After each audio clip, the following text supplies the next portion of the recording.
is on the beach, but they do not realize who it is. Jesus calls out, "Children, you do not have anything to eat, do you?" They answer, "No." Jesus tells them, "Cast the net on the right side of the boat and you will find some." John 21. 5, 6 They catch so many fish that they cannot even draw in their net. It is the Lord. John tells Peter. John 21. 7 Quickly, Peter girds on his outer garment, which he was not wearing while fishing. He plunges into the sea and swims about 100 yards to shore. The others in the boat follow slowly, dragging the net full of fish. Getting to shore, they see a charcoal fire with fish lying on it and bread. Jesus says, "Bring some of the fish you just now caught." Peter pulls in the net, which contains 153 large fish. "Come, have your breakfast," Jesus says. None of them have the courage to ask, "Who are you?"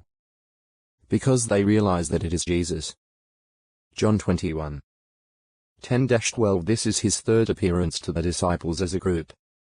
Jesus gives each of them some bread and fish to eat.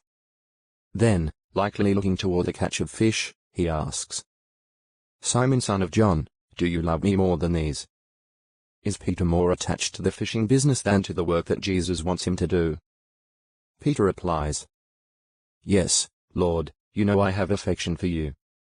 So Jesus urges him, "Feed my lambs." John 21. 15. Again, Jesus asks, "Simon, son of John, do you love me?" Perhaps puzzled, Peter answers earnestly, "Yes, Lord, you know I have affection for you." Jesus' response is similar. "Shepherd my little sheep." John 21. 16. The third time, Jesus asks, "Simon, son of John, do you have affection for me?" Now Peter may be wondering whether Jesus doubts his loyalty. Peter says emphatically, "Lord, you are aware of all things. You know that I have affection for you."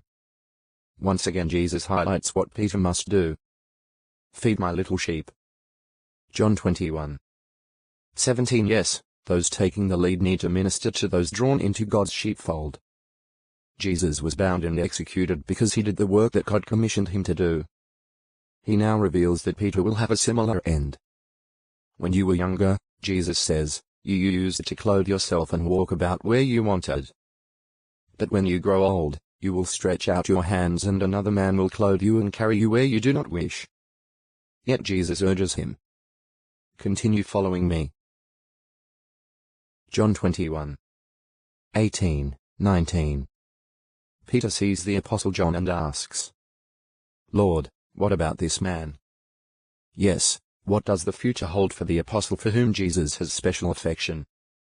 Jesus answers, "If it is my will for him to remain until I come, of what concern is that to you?" John 21. 21-23 Peter needs to follow Jesus without worrying about what others do. Still, Jesus is indicating that John will outlive the other apostles and will be given a vision of Jesus coming in kingdom power. Of course, there are other things that Jesus did, more than many scrolls can contain.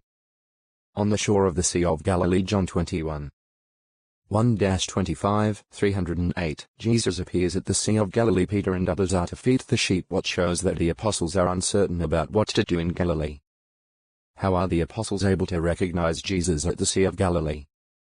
Jesus emphasizes that those taking the lead need to do what?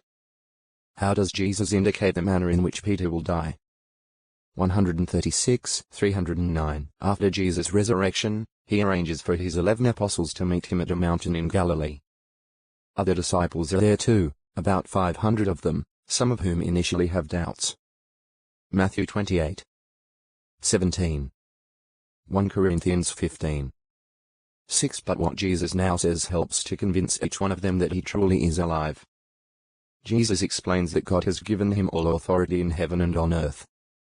Go, therefore, Jesus urges them, and make disciples of people of all the nations, baptizing them in the name of the Father and of the Son and of the Holy Spirit, teaching them to observe all the things I have commanded you. Matthew 28. 18-20 Yes, Not only is Jesus alive, but he is still interested in having the good news preached.